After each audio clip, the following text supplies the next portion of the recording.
좀 화제를 전환해서 이재명 후보 얘기를 해보면은 이재명 후보는 사실은 그 여당에서 구 여권에서 교통 정리가 안 돼 있는 상황을 어떻게 보면 틈타가지고 주로 보니까 본인에게 판세가 불리한 지역 뭐 예를 들면은 그 강원이라든가 경기 북부라든가 TK라든가 충북 내륙 지방 이런 데를 지금 샅샅이 훑고 다니는 것 같거든요. 예, 제가 예. 주말에 또 같이 다녀오잖아요. 다녀왔잖아요. 그러니까 여쭤보려고. 예, 예. 토요일 날 제가 네. 새벽에 5시에 출발을 해가지고 힘들었어요. 예, 속초 그다음에 하나씩 건너뛰어서 가야 돼요. 왜냐하면 후보 동선이 너무 맞추기 때문에 다 따라다니면 못 따라다녀서 이제 걸러서 그 징검다리로 다니는데 제가 이제 속초, 그다음에 강릉, 그리고 삼척 이렇게 세 군데를 갔어요. 네.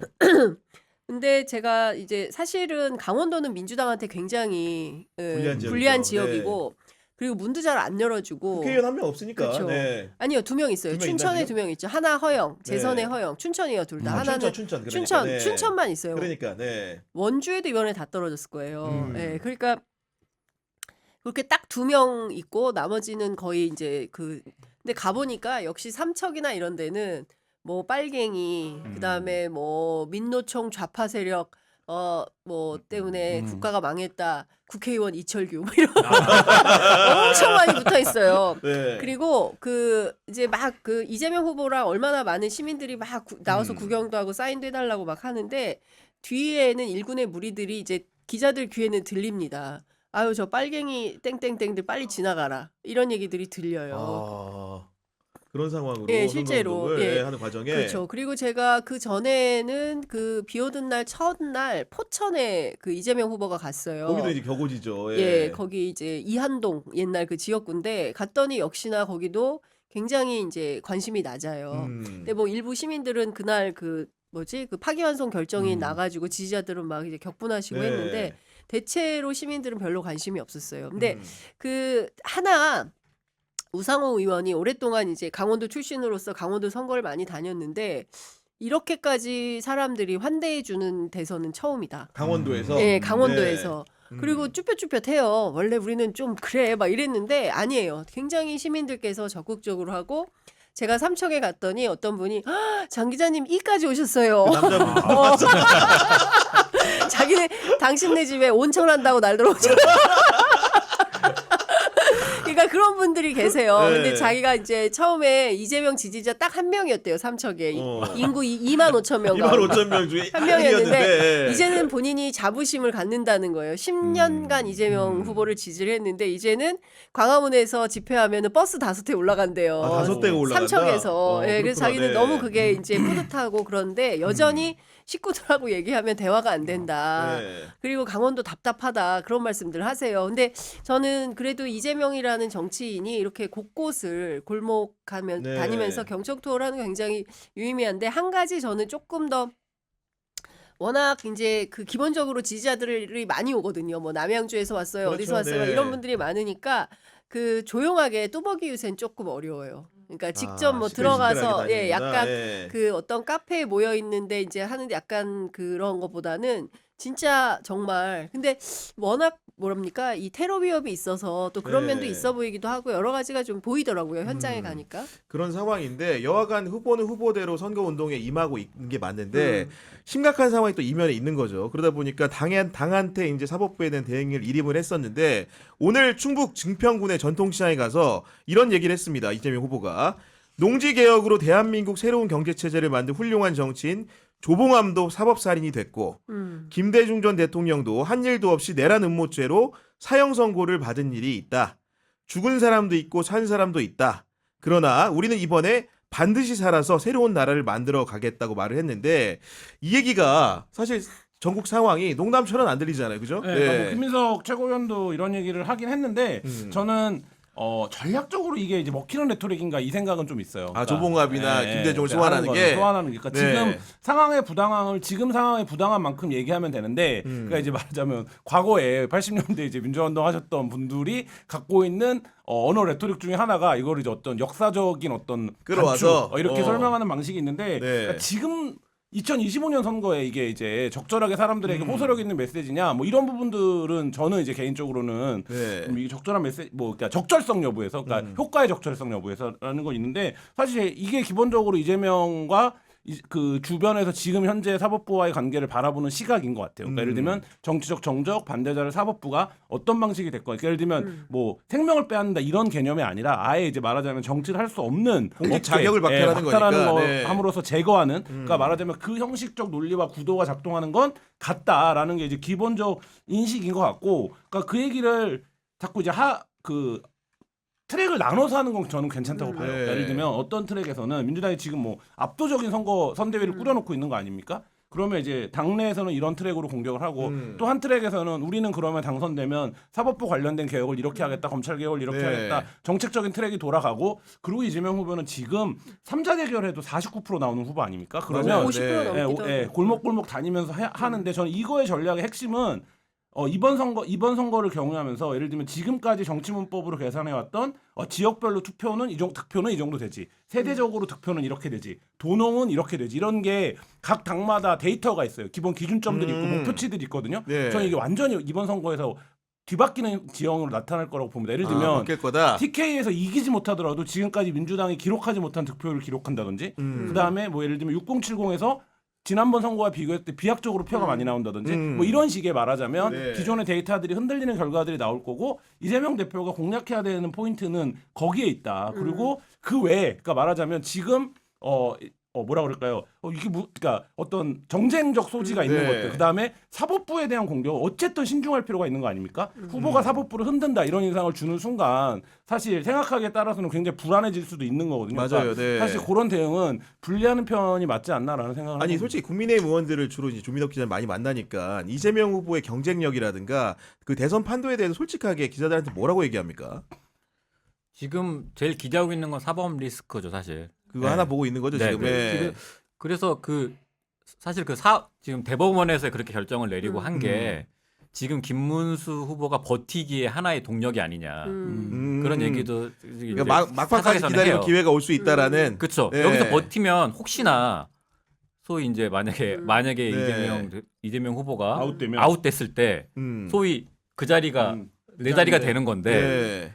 그런 생각이 드니까 사실 여기서 이제 단일화를 해서 네. 자리를 준다는 게 더 결정이 어렵다는 얘기도 이제 하긴 하죠. 최근에 이제 보수 진영에서 이제 어떤 게 얘기가 돌고 있냐면 1번 이재명 후보는 사법부가 지우고 2번 그 국민의힘 후보는 당 지도부가 지우고 네. 3번 무소속 한덕수만 놓고 찬반 투표할 수 있다. 이제 이런 주장을 하는 사람들이 생겼어요. 그러니까 무슨 얘기냐면 모르겠습니다. 어디서 어떤 얘기가 이게 그냥 하는 소리일 수도 있고 하긴 한데 이런 정도까지 정치적 상상의 나래를 펴고 네. 이번 선거를 임하는 보수 진영의 인사들이 있는 거다라고 볼 수가 있는 것이고 누가 보더라도 지금 조희대 대법원의 행태는 납득하기 어려운 행태 아니겠습니까?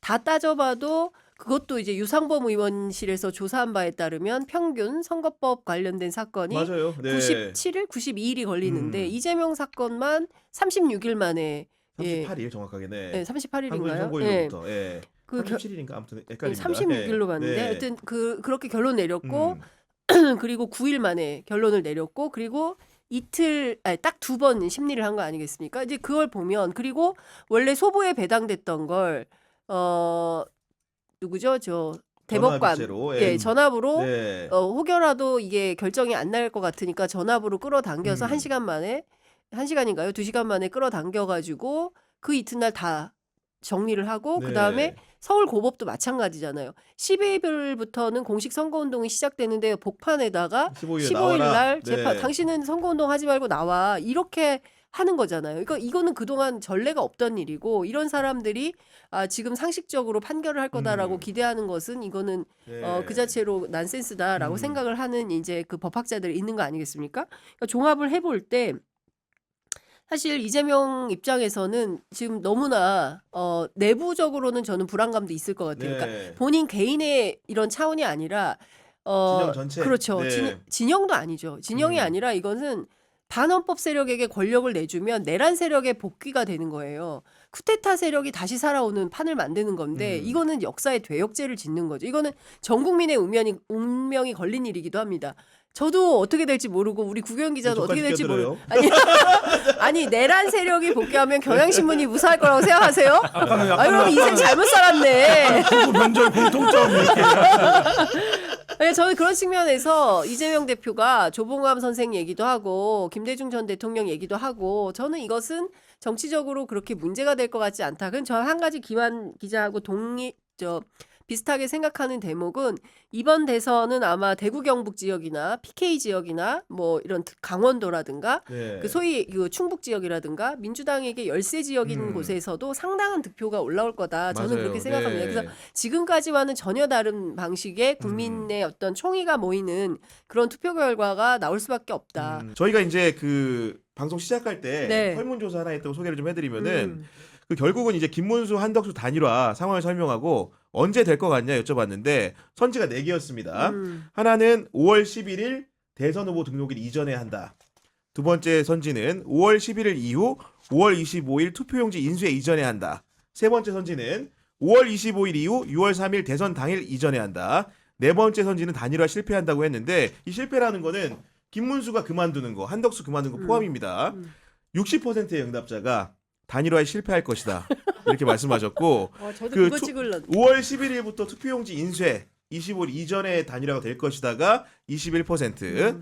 그 다음에 세 번째가 이제 6월 3일 대선 이전, 쉽게 인쇄 이후 이전 12%. 가장 적은 응답률이 대선 후보 등록일 이전에 단일화할 것이다라는 응답이 가장 적다는 점을 좀 소개를 좀 해드려야 될 것 같습니다.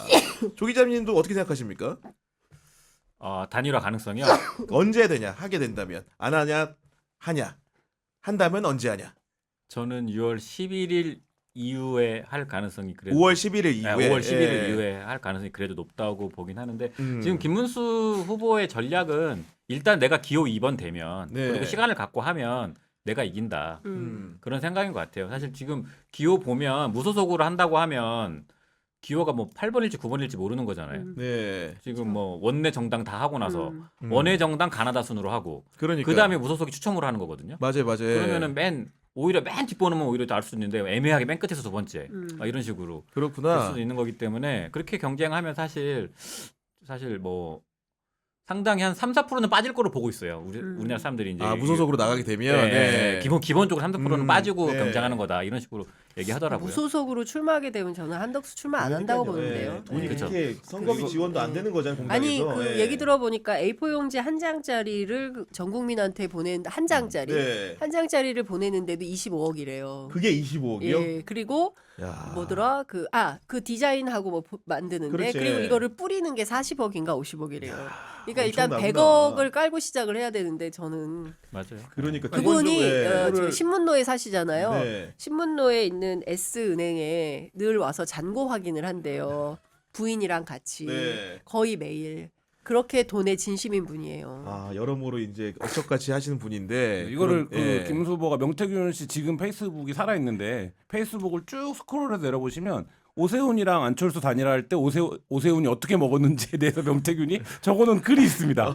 그거를 참고하시면 단일화 전략에 상당한 도움이 될 것이다. 아니 마지막으로 이제 가볍게 그 이제 건진법사 얘기를 좀 해보려고 하는데 그 의혹이 계속 제기가 되는데 우리가 목걸이 얘기도 있었고 그죠? 그 이후에 이제 다른 그 샤넬백인가요? 네, 그것도 샤넬. 있었는데 천수삼 농축차? 네. 이거 뭐야? 뭡니까 도대체 이렇게? 이건 뭐 예. 통일교 계열에서 그 식품업체가 있나 봐요. 네. 통일교 계열에서 음료업체도 있고 뭐 그렇지 않습니까? 근데 이제 여기서 만든 이제 국내에는 판매되지 않는 네. 차라고 보는데 저는 이 선물이 뭐 그렇게 막 희귀하고 중요하고 뭐 이래서 중요하다기보다는 네. 이 관계의 지속성을 좀 보여주는 것 같아요. 그러니까 목걸이도 주고 뭣도 해주고 했고 그래도 이번에도 뭐를 하나 물어보려면 뭐라도 갖다 주고 물어봐야 되지 않아? 뭐 이런 차원에서 이게 굉장히 고가래요. 그러니까 이 고가의 건강식품이 전달됐는데 근데 저는 이게 무슨 검찰이 이런 것까지 확인을 했으면 이제 결심을 해야 될 때다. 그러니까 예를 들면 지금 목걸이 전성배 씨의 진술이 어긋나고 있고 뭐 잃어버렸다고 주장하고 있죠. 진술이 엇갈리고 그리고 결국엔 이것도 마찬가지로 다 김건희 씨 한 명을 향해서 쭉 서 있는 의혹들 아닙니까? 근데 이제 이렇게 흘릴 게 아니라 이제 검찰이 결심을 해야 될 때다. 자, 그럼 마지막으로 김한 기자가 이런 부분 전문가니까 여쭤보고 싶은 게 명태균 게이트는 중앙지검에 조사 중이죠. 네. 건진 법사는 남부지검에 조사 중입니다. 네. 사실은 명태균 게이트가 조사는 굉장히 일찍 시작했지만 네. 또 김건희에 대한 압수수색은 남부지검이 했어요. 네. 둘 중에 김건희 조사는 어디가 더 빨리 할까요? 기자 은퇴를 걸고 합시오.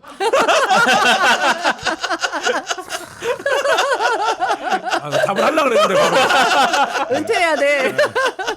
은퇴도 편하게 말씀하세요. 아니, 은퇴 걸고 할게요. 은퇴도 번복할 수도 있는 거니까. 전 두 군데 다 못한다. 두 군데 다 못한다. 네. 대선 전에는 대선 못한다. 전에는 이후에 못한다. 할 것이다. 결국 특검에 넘겨주게 될 것이다. 우리 조미덕께도 사실은 법조 취재도 해봤는데 그냥 감각적으로 이건 사실관계에 대한 이해도를 빼고 좀 어떻게 생각합니까? 중앙지검이 좀 먼저 할 수도 있지 않을까라는 생각이. 중앙지검이 네, 네. 네, 네. 그 이유라는 건 조사가 좀 많이 된 걸로 보이기 때문에 사실은 잘 모릅니다. 제가 요즘 국민의힘 계속 김문수 후보 따라다니면서 네.